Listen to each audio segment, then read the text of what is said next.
This is not a sanctioned use of tools. Another day on the wet coast, and it's not that wet today actually. It's just a little bit of rain. So I've got a few hours of daylight left. I figure I'm going to get underneath the Olive, the 2-ton tent, also known as a Dodge B350 van that I'm camperizing. And I'm going to put the driveline back in. So I'm going to put the drive shaft back in, and I'm going to put the differential carrier gears back in. So I'll show you what I got for the carrier gears. So this is the old set of differential carrier gears that were in the van. You can see there's quite a bit of wear here. This is the pin that keeps the spider gears locked into the carrier. These are the differential side gears. Fair bit of wear on those. They're not too horrible. I mean, they're in no danger of failure. There's no pitting on the teeth or anything like that. They just seem to have a fair bit of slop in them.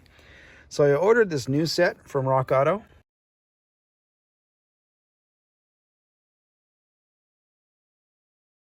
And I'm going to be putting that in tonight. Hopefully that'll address some of the clunk. Apparently Dodges have this infamous clunk when you go from forward to reverse, and I'm hoping to clear some of that up.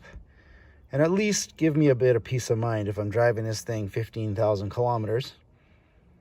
That's going to be about 9,500 miles for my American friends. And with that peace of mind, I won't feel so bad about a rear end being a little clunky on the road. Okay, so those are the carrier gears. Before I get too deep into the differential, because I need to figure it out first, I'm going to work on replacing the universal joints on the drive shaft. So enjoy this sped up video of me bashing on universal joints.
Most of those look fine. There's some pretty heavy grooving on that one. Cause a lot of vibration.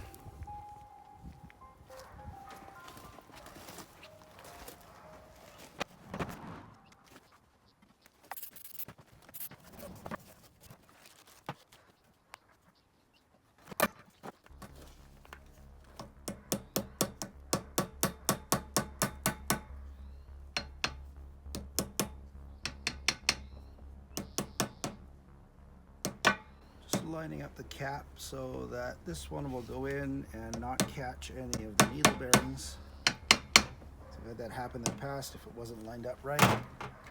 One of the needle bearings will fall over and they get broken. And then you're putting in a brand new U-joint again.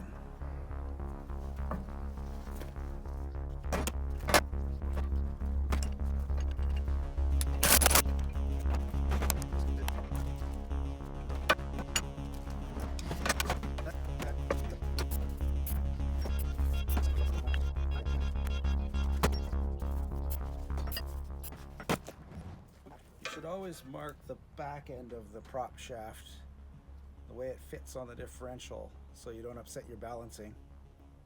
Not all cars do it. Balance the prop shaft to the differential. Doesn't hurt to do a witness mark on this side too. Make sure I'm going to put them back together properly. So just a little ding. I like to do 2 dots, and then the same.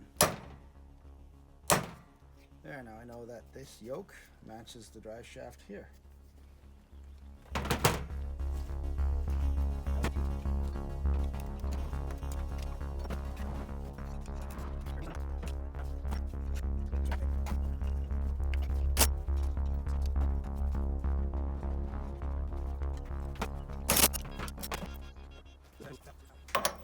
This is an impact socket.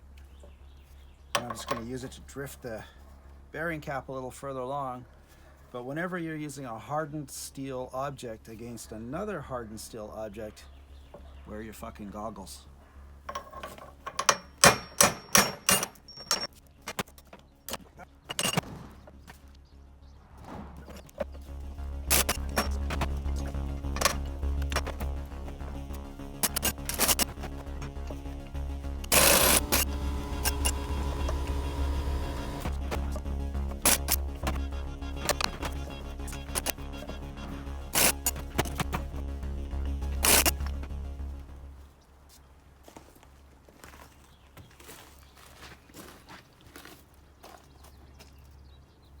There's the front universal joint.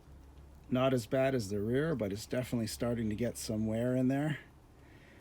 All those little notches cause the vibration of the drive line. Not so good, yeah?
Hitting the yoke with a hammer releases stresses from pressing the bearing caps in.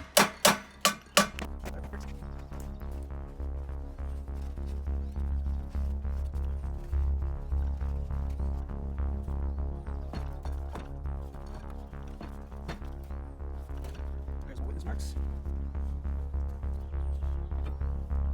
Last one.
I always like to replace U-joints with ones that have grease fittings, as I believe regular greasing can greatly increase their service life.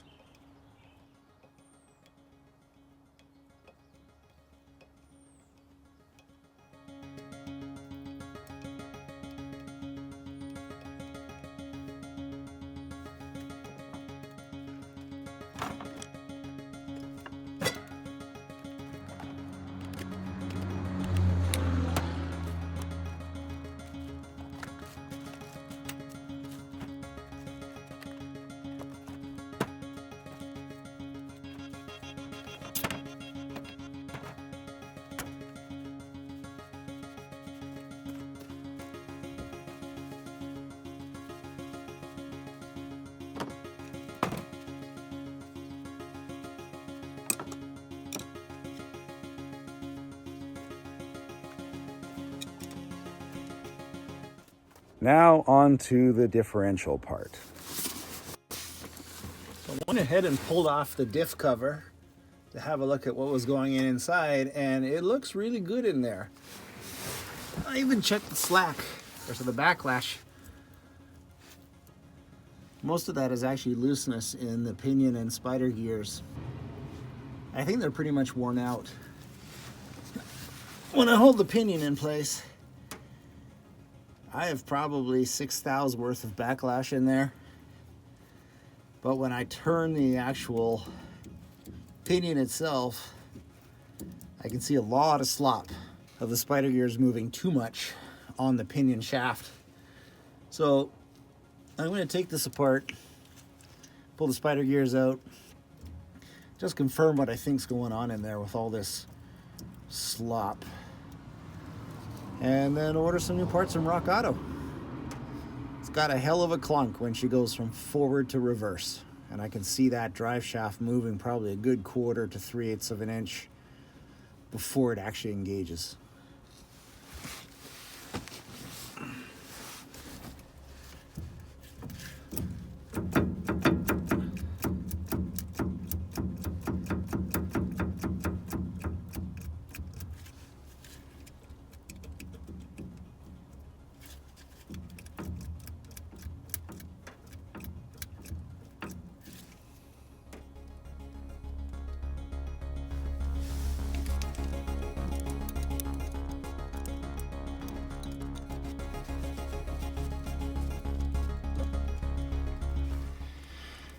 There's a bit of wear on the pinion gear shaft. Definitely where the axles bump up against it.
It's always seemed weird to me that the whole axle is kept from sliding out of the axle housing by this C-clip.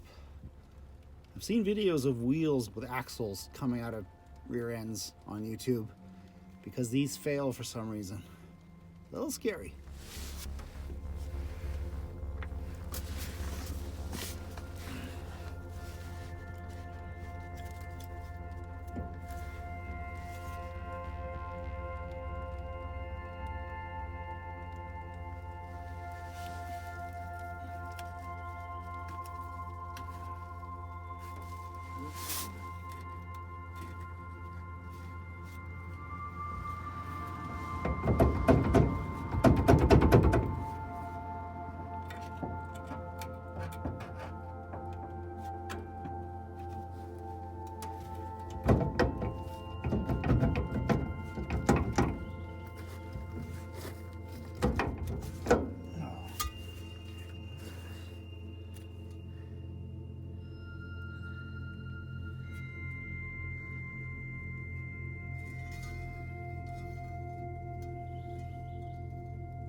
Left side.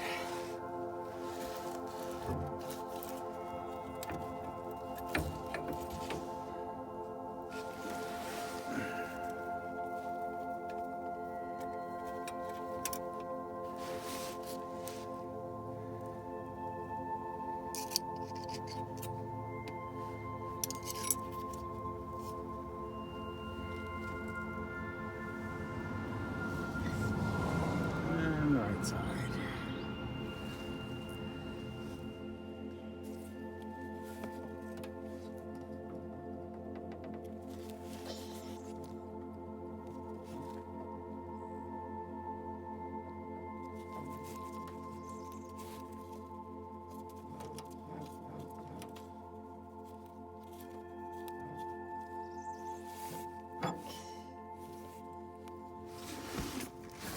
So that's a 31 spline axle in there, which is good because this is as common as dirt, this rear end.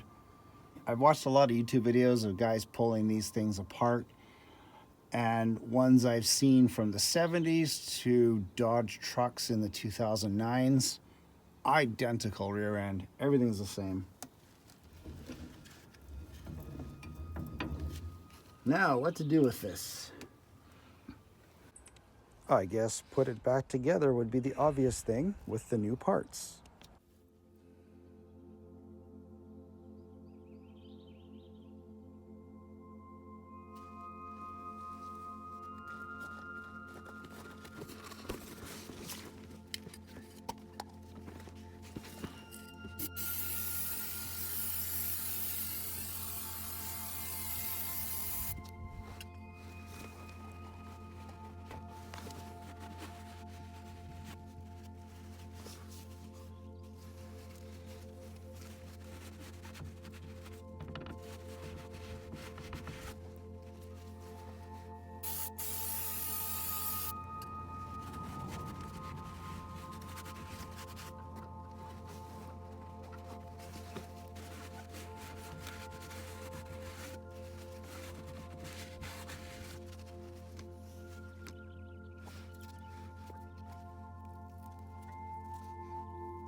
All right, that's one. Get the other two gears in.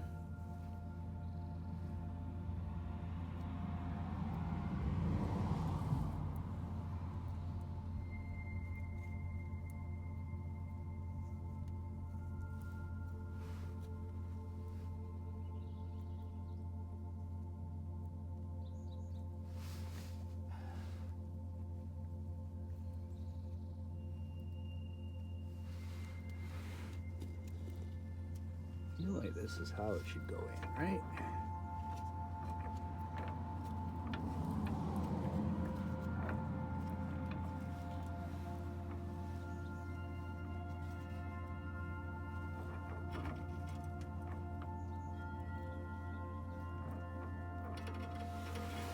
I've never done this before, so you gotta forgive me while I figure this out.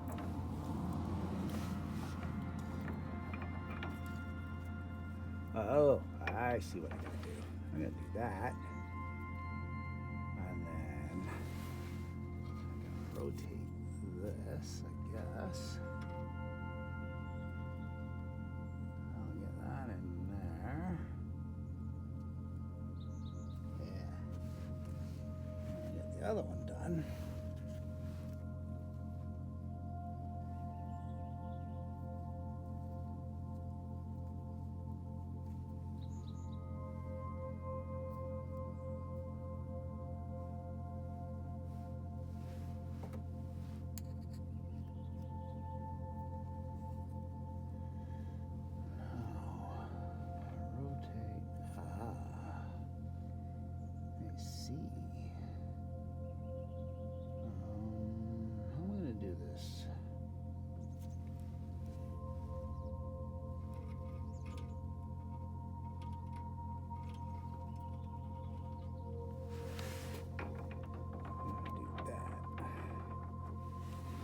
Swing that back.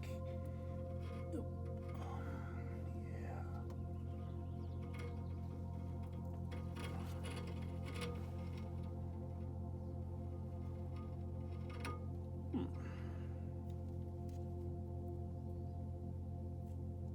Undo this.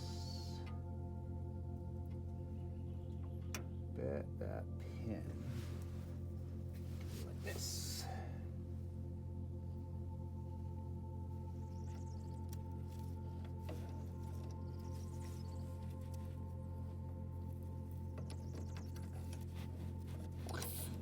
That was a trick.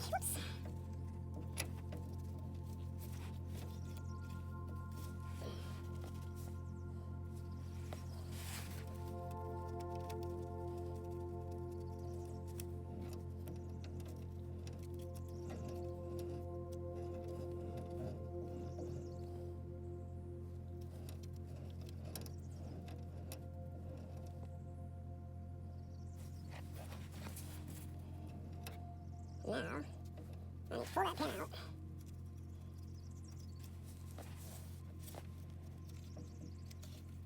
Somehow.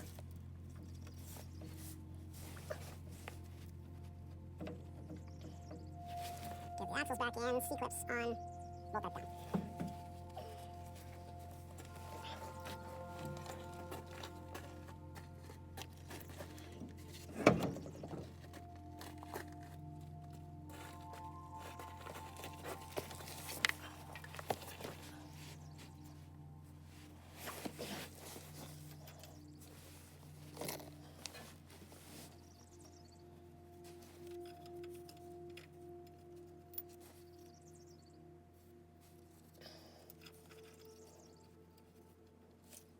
That's one side done.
That is all together. So clean up the inspection plate, put some new silicone on it, and bolt the sucker up.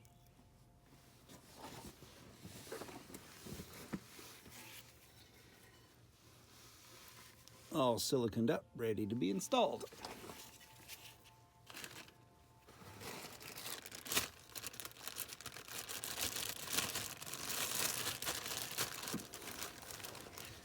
One little thing that's really important to get into the habit of doing is putting all your bolts or nuts or fasteners or parts and pieces, whatever, into a bag for the job you're doing.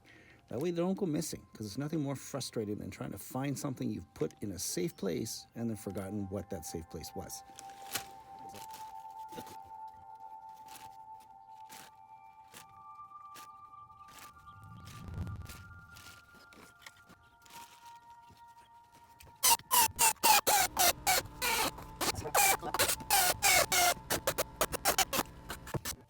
All right, that wasn't so bad. The differential is all back together. I've got silicone sealer on the inspection pan, and I'm gonna let it dry overnight, retorque it down a little bit tomorrow morning, and then fill it up with, I think I've got 90 weight 140 differential oil.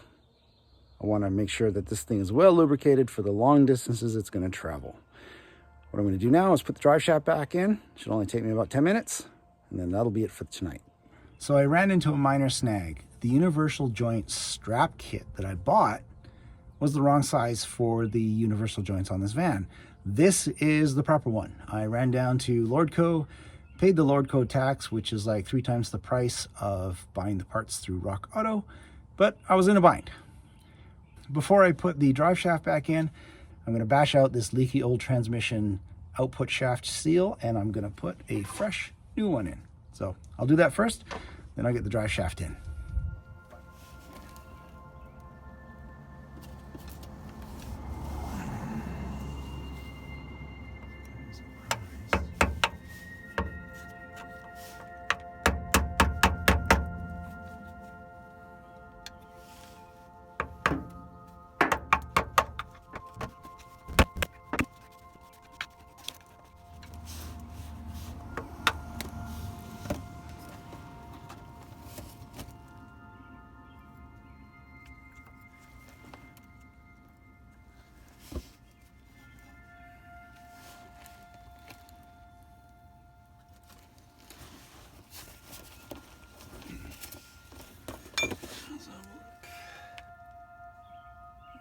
About the same.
These are the little U-joint straps. They just hold the U-joint into, I guess this is called a yoke. This is the pinion shaft. It attaches the pinion gear in here, holds it all together. It's a tiny little piece of metal. And there's one on each side.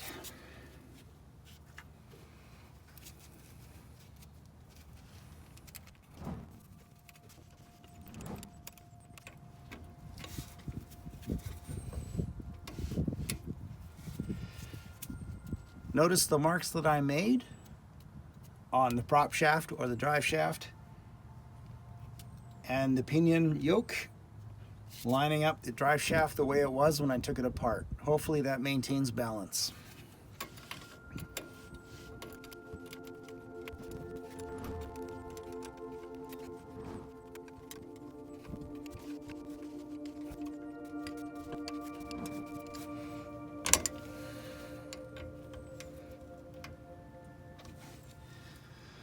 These are supposed to be torqued down to 107 inch-pounds, but I don't have a socket that'll fit in that tight spot. I don't have any type of torque wrench that would maybe have an open-end box wrench on it. I don't know. I'm guessing and hoping it's good enough. That's it. Drive shaft is in. So that's done. I'm happy with it. Got new universal joints in the drive shaft. I've got new differential carrier gears in the rear end, fresh new heavy-duty differential oil. I've got a new seal on the transmission output shaft because it was leaking obviously at some point. And other than the minor hiccup with having the wrong U-joint straps, that was quickly remedied by a trip to Lordco a few minutes from here. Yeah, that worked out really well. And as always, thanks for watching. I do really appreciate it. See you in the next video.